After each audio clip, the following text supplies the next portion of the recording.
Hello बच्चों, स्वागत है आपका chapter number 10 audit of banks. Yes, bank audit का जो चैप्टर है उसके आ गए हैं हम लोग 10 इंपॉर्टेंट 10 कदम के क्वेश्चंस लेके। और 2 दिन के लिए खेत था, जिस दिन सेशन नहीं हो पाया ये तो संडे ही था, और दूसरे दिन सैटरडे को इवेंट था, और मेरा संडे को फ्राइडे को फुल डे मैराथन था क्लास इनके साथ, फाउंडेशन के बच्चों के साथ। इसी वजह से वो नहीं हो पाया, लेकिन अपनी सीरीज कंटिन्यू करते हैं। आइए सर, 10 कदम में chapter number 10, one of the most important chapters, audit of banks.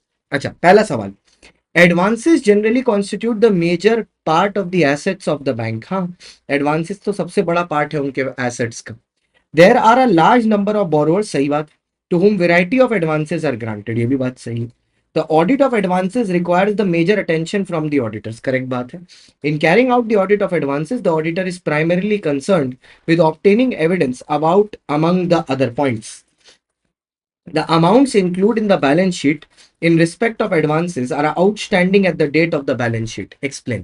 बोलता है सर, आप एक ऑडिट कर रहे हो एडवांसेस का, और आ, आपका एविडेंस लेना है। आपको कौन कैसे लोगे एविडेंस कि उन अमाउंट्स के बारे में which are included in the balance sheet in respect of advances are outstanding, मतलब उनका पेमेंट अभी बाकी है।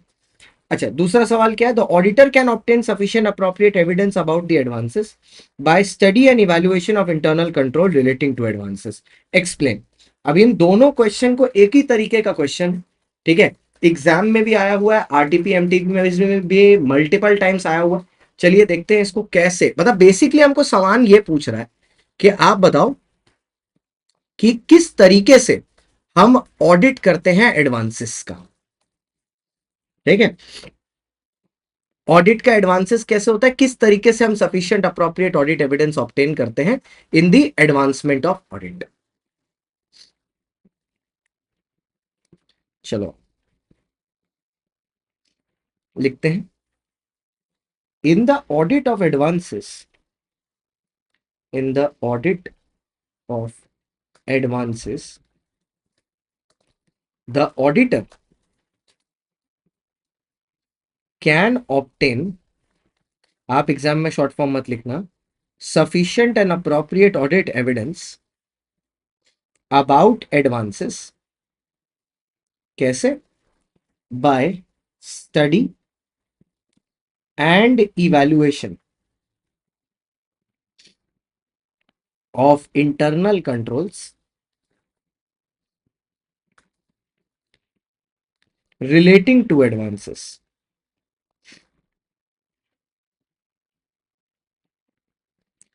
and by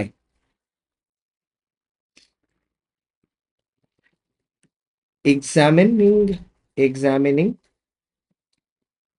the validity of the recorded amounts, examining the validity of the recorded amounts.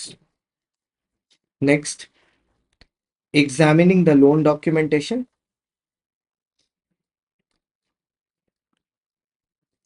कि भैया लोन डॉक्यूमेंटेशन को देख लो थोड़ा सा, लोन्स वगैरह जो दिए हैं उनको, मतलब बैंक ने जो लोन्स दिए हैं। Next, review the operating accounts, bank के ऑपरेटिंग अकाउंट्स को रिव्यू कर लो। Next, examine the existence and valuation of security against borrowing, of securities against borrowing,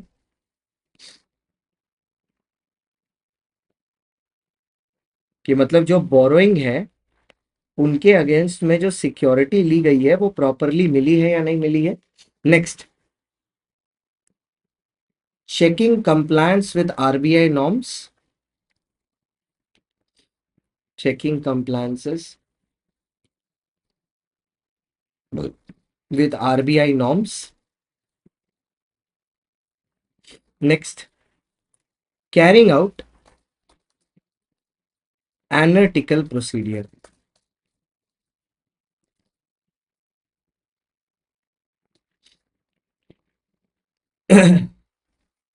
carrying out analytical procedure. Analytical procedure मतलब वो किस तरीके से चीजों को चेक किया, comparison of ratios, comparison of ratios.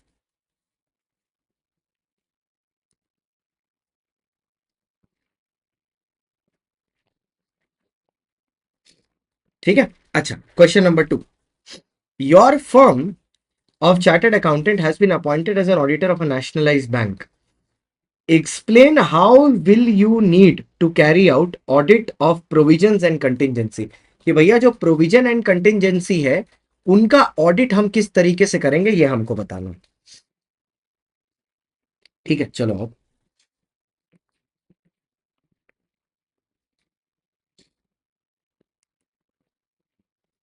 For the audit of provisions and contingencies the auditor shall ensure compliance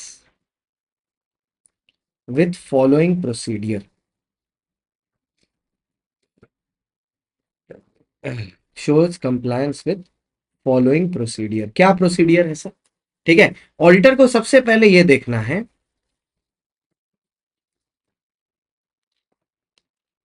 point number 1, ensure compliance, ensure compliance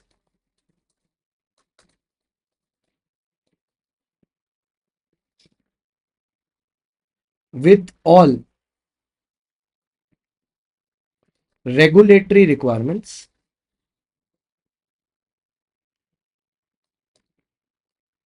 with all regulatory requirements and circulars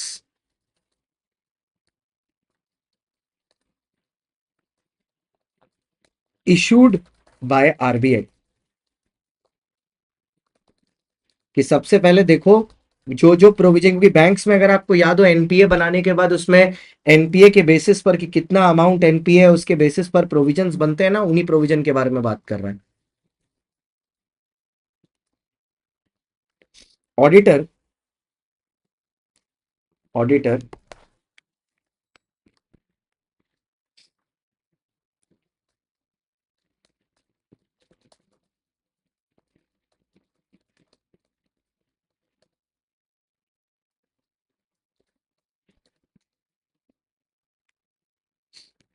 auditor shall obtain an understanding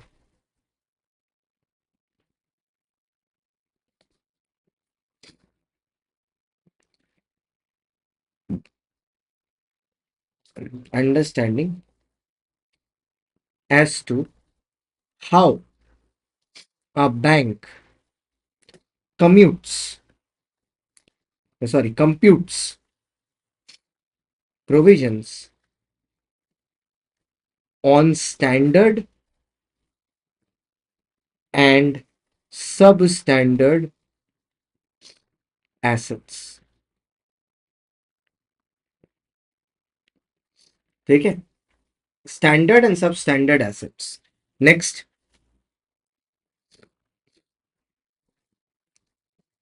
auditor shall verify, auditor shall verify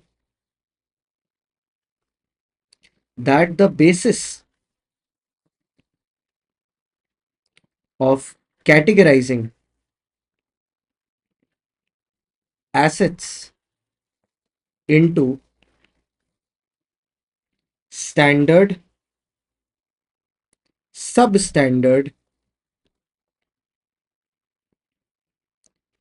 loss assets and non-performing assets are adequately followed in the organization,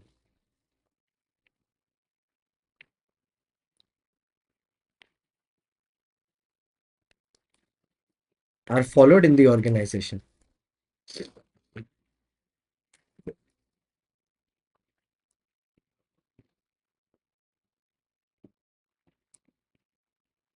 ठीक है, next, auditor shall test check, auditor shall test check calculation of provisions, calculation of provisions and the amount debited and the amount debited to P&L। क्योंकि sir कहीं ऐसा तो नहीं कि profit and loss से आप अलग अमाउंट प्रोविजन का डेबिट कर रहे हो, ठीक है, और एक्चुअल अमाउंट कुछ और है, तो उससे एक अंडरस्टैंडिंग ऑब्टेन हो जाएगी।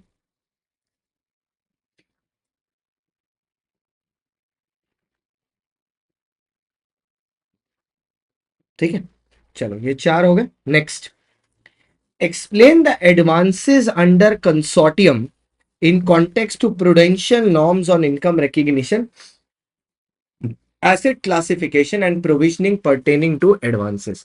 सर सबसे पहले सर ये एडवांस अंडर कंसोर्टियम होता क्या है?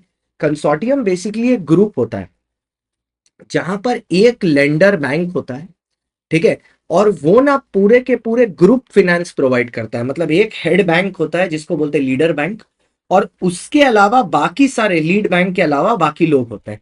तो लीड बैंक जैसे मान लो एसबीआई है और बोरोइंग का अमाउंट बहुत बड़ा है, जैसे अम, हमारे पास मान लो रिलायंस आती है, रिलायंस बोलती है 1200 करोड़ का लोन चाहिए। अब एसबीआई के पास अकेला 1200 करोड़ का नहीं है फाइनेंस, तो एसबीआई क्या करता है, कोलंगोमरेट बनाता है, कंसोर्टियम बोलते हैं उसको, जिसमें लेट्स से 5 बैंक साथ में आते हैं। एसबीआई आ गया, पीएनबी आ गया, आईडीबीआई आ गया, एचडीएफसी आ गया और आईसीआईसीआई आ गया। इन्होंने साथ में मिलकर एक कंसोर्टियम बना लिया, लीड बैंक हो गया एसबीआई। एसबीआई फंडिंग प्रोवाइड करेगा, बाकी सब लोग बैठ के पीछे सपोर्ट करेंगे। इनकम रिकग्निशन कैसे होगा, लीड बैंक कलेक्ट करेगा, बाकी सब में बांटेगा। ठीक है, अगर लीड बैंक उसको एनपीए मार्क कर दिया, बाकी सारे बैंक एनपीए मार्क कर लेंगे। That is how it works. I question number 3। अरे अरे अरे, ये क्या हो रहा है भैया, ये क्या हो रहा है? आइए, चलिए। Consortium advances should be based on the record of recovery of the respective individual member banks and other aspects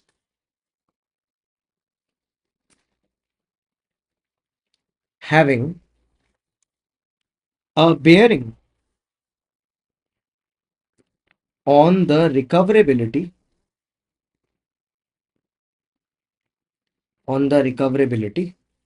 of the advances,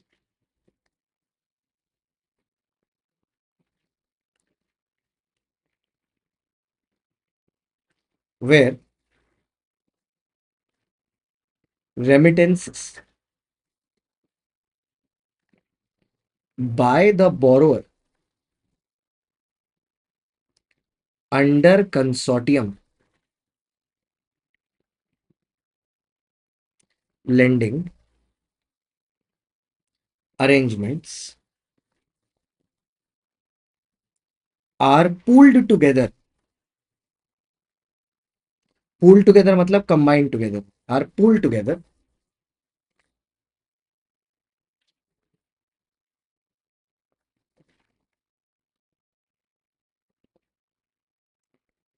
and the lead bank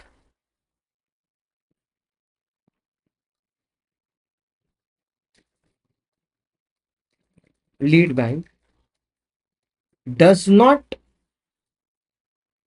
part with the amount collected। जो lead bank है वो उस amount उसने collect किया है, मतलब या जो अमाउंट उसको मिला है, उस पर वो उसको शेयरिंग वो नहीं कर रहा। The lead bank does not part with the amount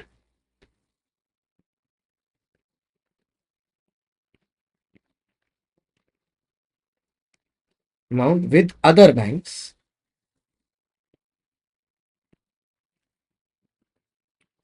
The account shall be treated. The account shall be treated as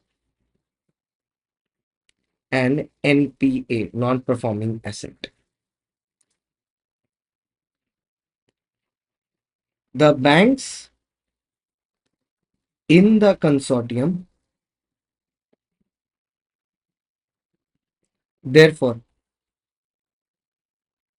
need to arrange to get their share of recovery transferred, share of recovery transferred from the lead bank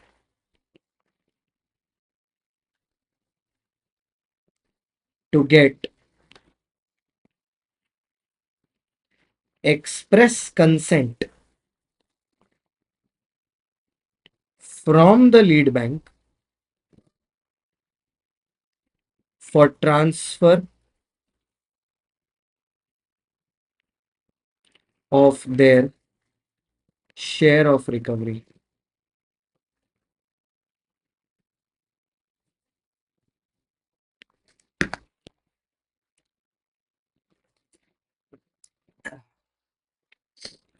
हुआ sir?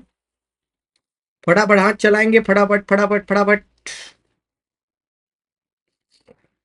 Next, explain the audit approach you would follow to check the operating expenses of a bank. देखो normally तो bank के operating expenses में क्या ही क्या होता है, bank का नॉर्मल इंटरेस्ट इंटरेस्ट का खर्चा, तो एकदम सिंपल सी चीज है। मैं तो इसका बोलता हूँ, मेरा वीडियोस है इसका एक्रोनिम, VIDEO नहीं है कुछ, VIDS है, विड्स है। जैसे शॉर्ट में वीडियो को ऐसे ही लिखते हैं ना, विड्स, तो ये विड्स है। ठीक है, क्या है सर? बेसिकली बहुत सिंपल है, आप वाउचिंग वेरिफिकेशन कर लो, इंटरनल कंट्रोल चेक कर लो। ठीक है, कोई अगर ऐसा ट्रेंड है जो नॉर्मल से अलग है उसको चेक कर लो, और सब्टेंटिव एनालिटिकल प्रोसीडियर कर लो। क्या sir? Vouching verification, vouching verification कर लो। ठीक है, ऑपरेटिंग एक्सपेंस है ना, इंटरनल कंट्रोल चेक कर लो। ठीक है, नेक्स्ट, कोई डाइवर्जेंट ट्रेंड दिख रहा है आपको, मतलब जो नॉर्मल से हट के अगर कुछ दिख रहा है, जो दुनिया से अलग चला जा रहा है, वो देख लो। और सब्टेंटिव analytical procedure,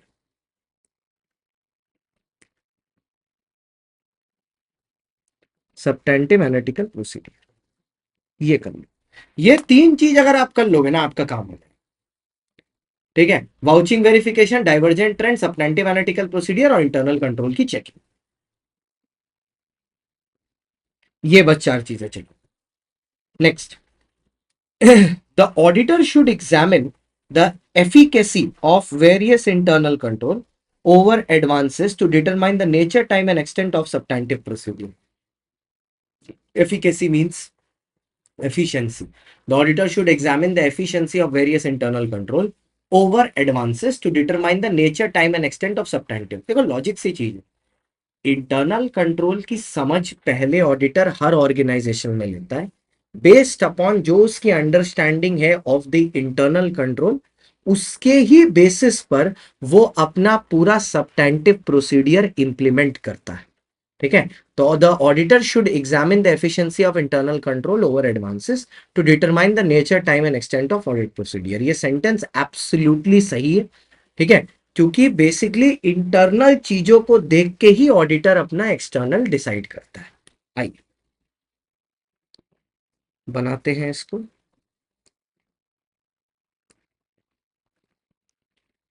the auditor shall evaluate the efficiency of the internal control over advances in order to effectively design the internal control system Design the nature, time, and extent. Design the nature, time, and extent of audit procedure to provide sufficient and appropriate audit evidence. SAAE, sufficient and appropriate audit evidence. ठीक है. पहला, the bank should make the bank should make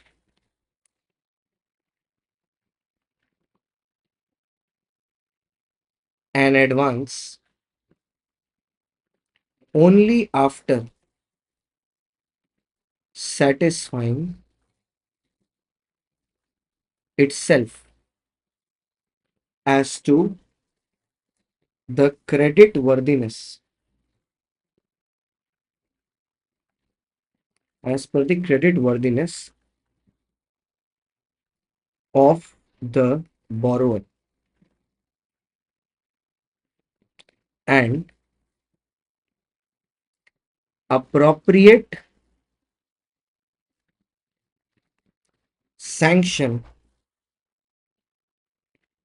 from authorities. Next, all necessary documents should be executed by parties before advances are made.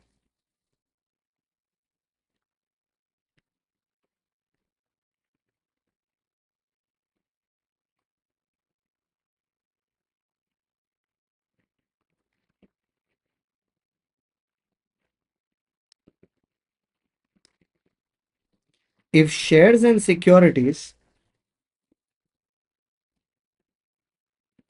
if shares and securities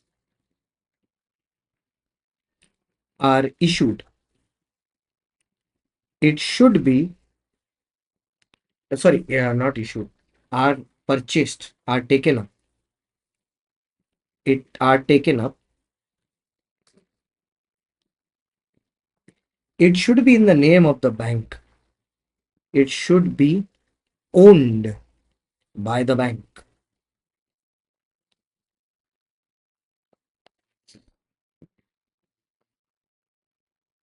Documentation shall be maintained.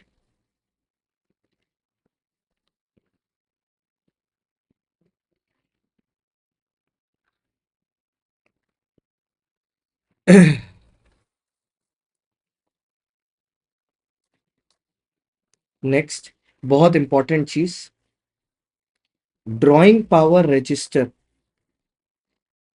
Drawing power register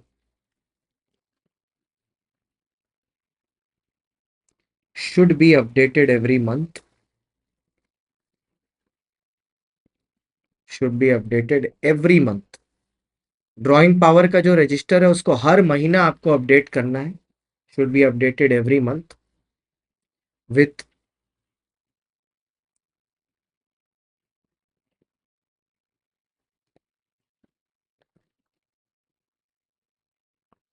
with value of securities. अरे, with value, अरे पागल हो गया क्या? अरे पागल हो गया है क्या? With value of securities hypothecated. पागल हो गया, पागल हो गया, माता चढ़ गई इसको.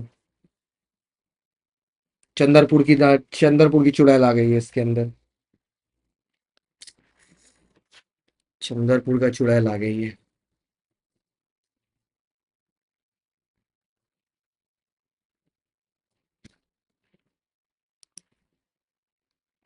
चंद्रपुर का चुड़ैल आ गई है इसके अंदर. समझ गया मैं. चंद्रपुर की चुड़ैल.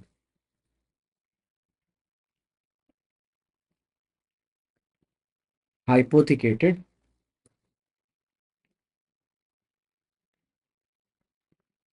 बाय द बोरोवर, मतलब बोरोवर ने जो जो चीजें उधारी में दी हैं उसकी पूरी लिस्ट।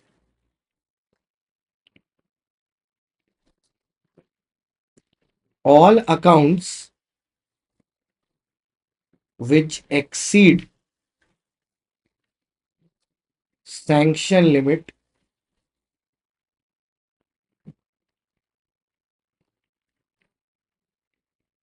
और ड्राइंग पावर, हाँ, और drawing power should be regulated, should be regulated. उसको तो भैया और करीबी से देखना है क्योंकि वहां पे तो पहले ही प्रॉब्लम है और प्रॉब्लम हो भी सकती है।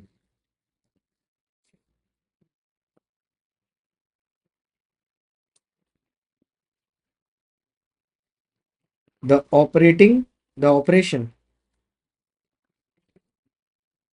Of each advance account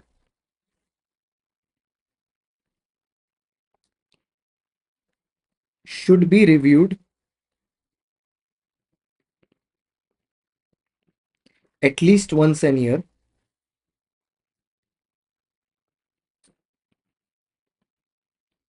and at more frequent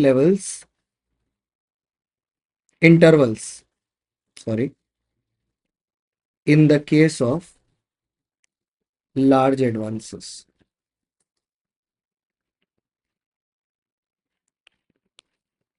बड़े एडवांसेस के केस में।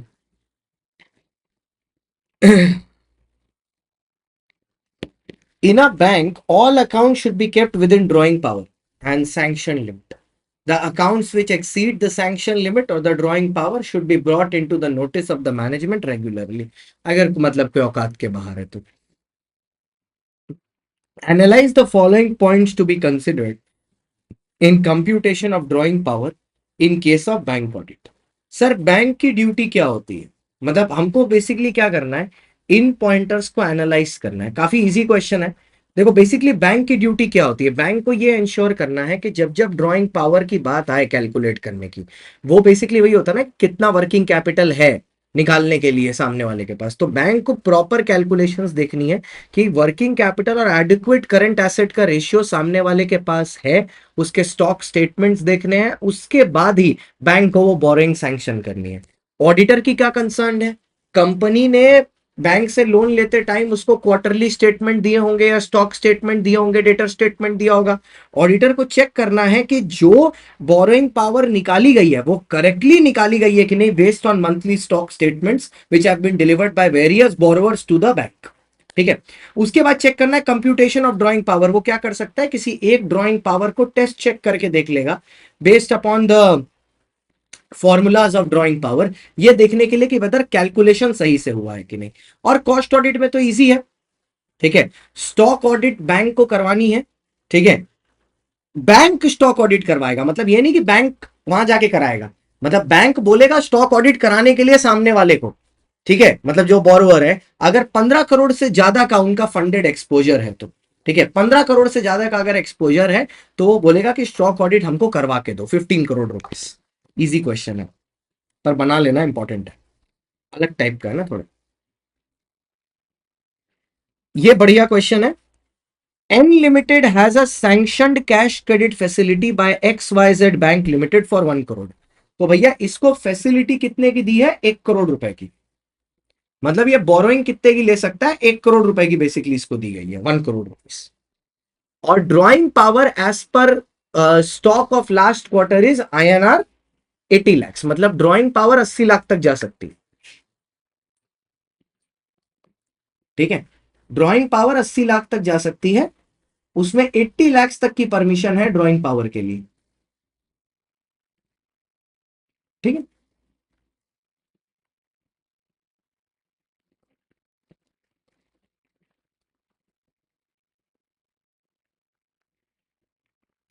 ड्रॉइंग पावर के लिए 80 लाख रुपीज तक की permission. Outstanding balance in the account is INR 7 lakh. Okay, 7 lakh INR outstanding balance है interest charged to the account is 3.5 lakh, total credit into the account is 2.5 lakh।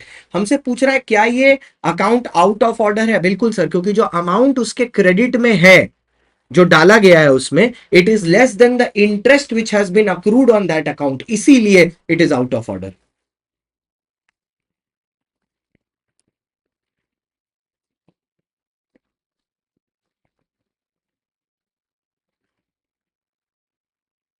N account should be treated as out of order if the outstanding balance remains continuously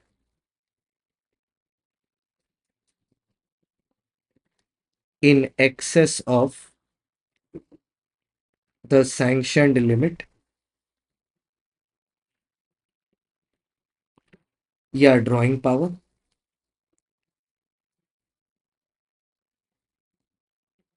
मतलब पूरा पहले एक तरीके से इसे लिखते नहीं है लॉ में, पहले प्रोविजन, तो पहले पूरा बता रहे हैं क्या। इन केसेस वेर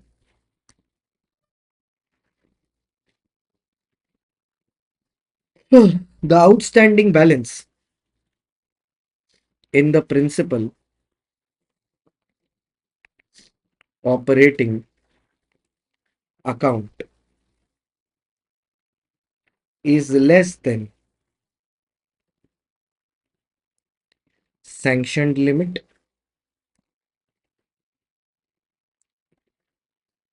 या drawing power but no credits since 90 days।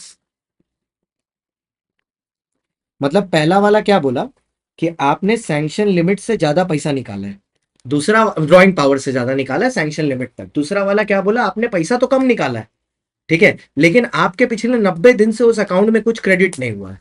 अब लेट से तीसरा वाला बोलेगा क्रेडिट भी हुआ है, लेकिन जो क्रेडिट का अमाउंट है वो जितना इंटरेस्ट आपके आउटस्टैंडिंग से चढ़ा है उससे कम है। और हमारा ये एनपीए इसी वजह से बना है, आउट ऑफ ऑर्डर इसी वजह से बना है, तीसरे वाले केस की वजह से।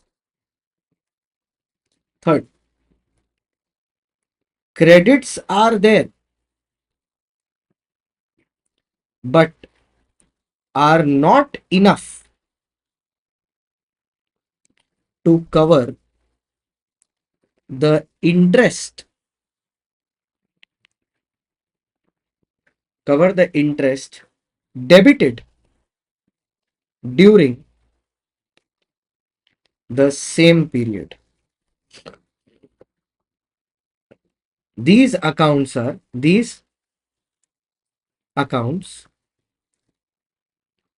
should be treated as out of order। इसको आप आउट ऑफ ऑर्डर मान लो, ठीक है। अब हमारे केस में यही तीसरा वाला हुआ है। अरे यार क्या हो रहा है, हमारे केस में यही तीसरा वाला हुआ है। Applying the above in this case n limited has interest debited of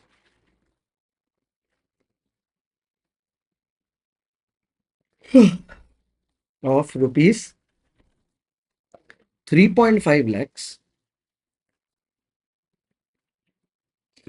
whereas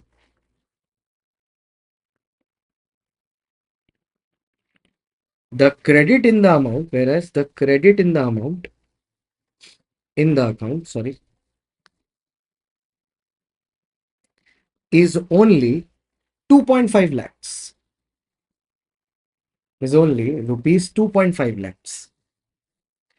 Therefore the account is an NPA.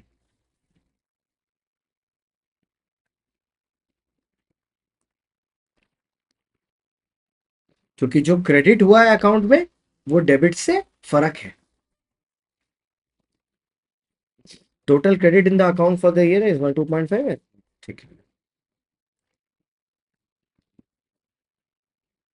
Next, explain pledge and set off as the modes of creation of security with respect to advance granted by a bank। देखो sir, pledge में तो सीधा सीधा bailment होता है, तो foundation में पढ़ा था।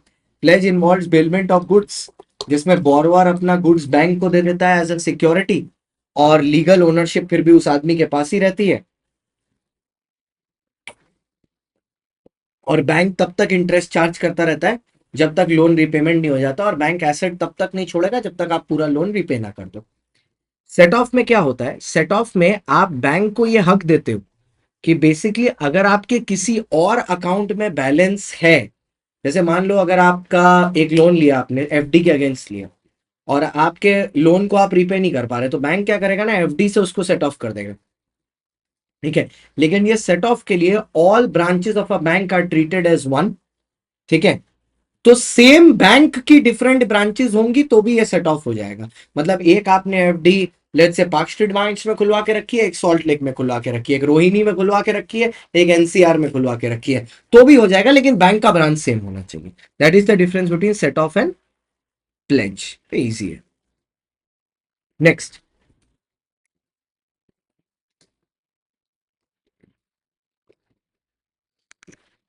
मिस्टर ऋषिकेश, वाह। The bank manager develops controls to assist in managing key business financial risk. Discuss the various requirements for an effective risk management system in a bank। मतलब एक अच्छा रिस्क मैनेजमेंट सिस्टम अगर bank में होगा तो उसमें कौन सी चीजें होनी चाहिए। चलो ये वाला तो हम लोग लिखेंगे अभी, एक बार 10th वाला देखते हैं पहले। Mr. X is acting as a concurrent auditor of a bank branch of KLT Bank, a nationalized bank located in Delhi, during the year 22-23.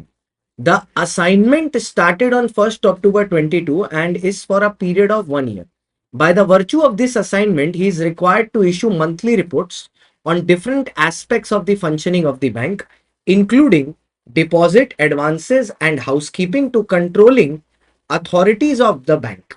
At the end of March 23, got an offer to conduct a statutory audit of two branches of KTL Bank located in the state of Rajasthan for the year. Can he accept this offer?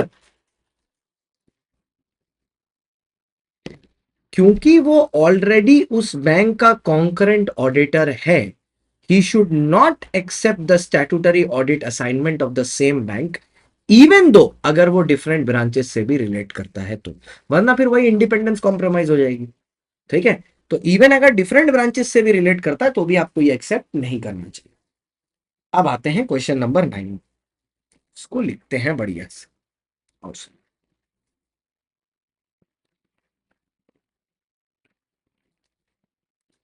The risk management process in a bank, the risk management process in a bank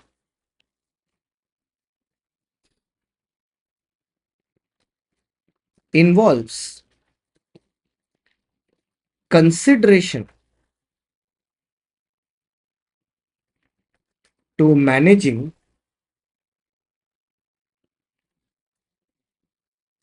key business and financial risk.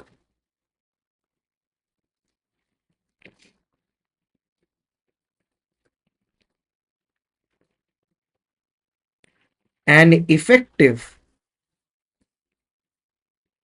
risk management system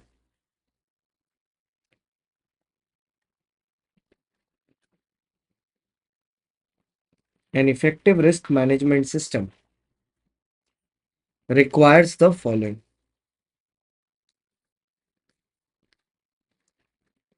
जैसे उसका width था, इसका भी कुछ बना लेंगे। सबसे पहला, एक अच्छे रिस्क मैनेजमेंट सिस्टम में चाहिए होता है पीसीडब्ल्यूजी का इन्वॉल्वमेंट।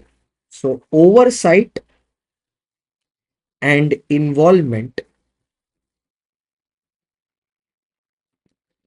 Of TCWG। एक सेकंड रुक जाओ, पहले मैं लिंक प्राइवेट कर दूं लाइव का, वरना बेचारे सब बैठे बैठे वहां परेशान होते रहेंगे कि सर लाइव आ रहे हैं लाइव। एक्चुअली मैंने आज ये रिकॉर्ड क्यों किया, क्योंकि मेरे पास टाइम था, तो खाली वेला मेरे को बैठना नहीं था, तो मैंने बोला कि चलो यार रिकॉर्ड ही कर लेता हूँ, समय तो नहीं बर्बाद होगा ना। ठीक है, समय नहीं बर्बाद होना चाहिए, समय ही तो सबसे ज्यादा एसेंशियल है।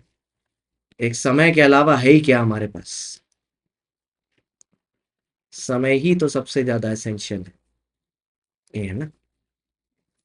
चारे बच्चे बैठे होंगे, उनको लगेगा सर अभी लाइव आएंगे, इसको पहले प्राइवेट कर देता हूँ, फिर अपने यहाँ से उठा के वहां डाल दूंगा प्राइवेट। अभी जैसे प्राइवेट किया, यहाँ से संस्कृति वाली जो बच्ची है तुरंत मैसेज करेगी, सर आज क्लास नहीं होगी सर। हाँ, सब मेरे छोटे छोटे प्यारे प्यारे बच्चे। Oversight and involvement of TCWG। TCWG should approve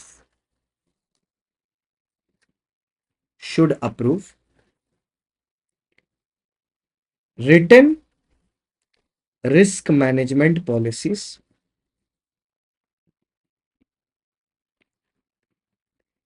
written risk management policies. The policies should be consistent. The policies should be consistent with business risk and objectives. Next, identification, measurement, and monitoring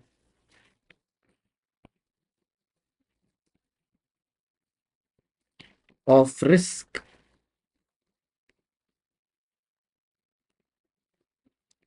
risks that significantly impact the business and management, जो business को impact करते हैं और management को impact करते हैं, and the management should be identified,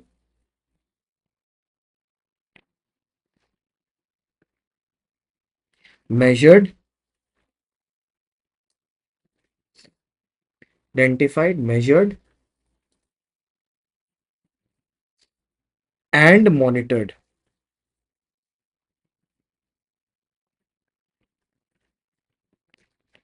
point number 2 हो गया। 3, control activities.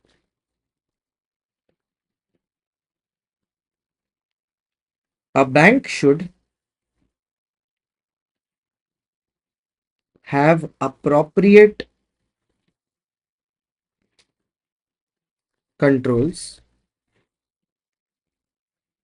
to mitigate its risk, to mitigate its risks, including effective segregation of duties. Segregation of duties मतलब बांटना, कि भैया कौन सा काम किसको मिला है वो प्रॉपरली बंटना चाहिए। Next point number 4, monitoring activities. Risk management,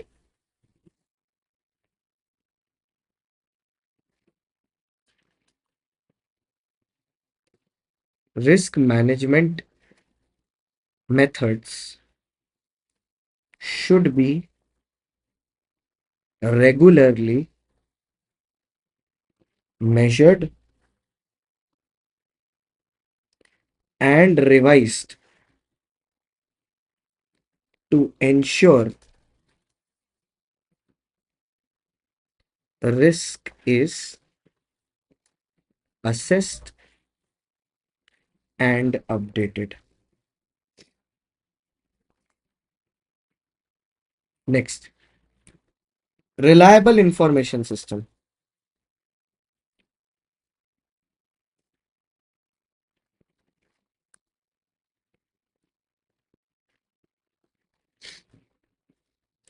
Banks require reliable information system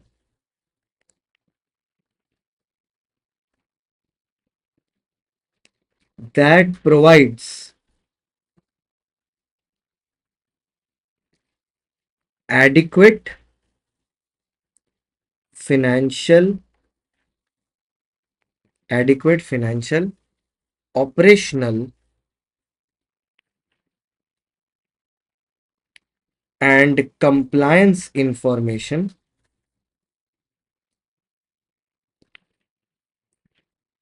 in a timely manner. देखो सर, एक एक बहुत अच्छा सेंटेंस है, इन इंफॉर्मेशन कंप्लायंस इंफॉर्मेशन, एक सेकंड, इन टाइमली मैनर। और आप क्या मतलब मैं ऑडिट की बुक से ही देखा ऐसी है कि information is correct when the correct information is received in the correct time. Correct information at the wrong time is incorrect information. ठीक है, तो इसी के साथ हमारा ऑडिट का ये वाला चैप्टर खत्म हुआ, बैंक ऑडिट। अब अगला चैप्टर के लिए कल मिलेंगे सेम टाइम सेम प्लेस, और कल तो लाइव ही मिलेंगे 7:15 पर। Okay sir, bye bye, see you, Tata.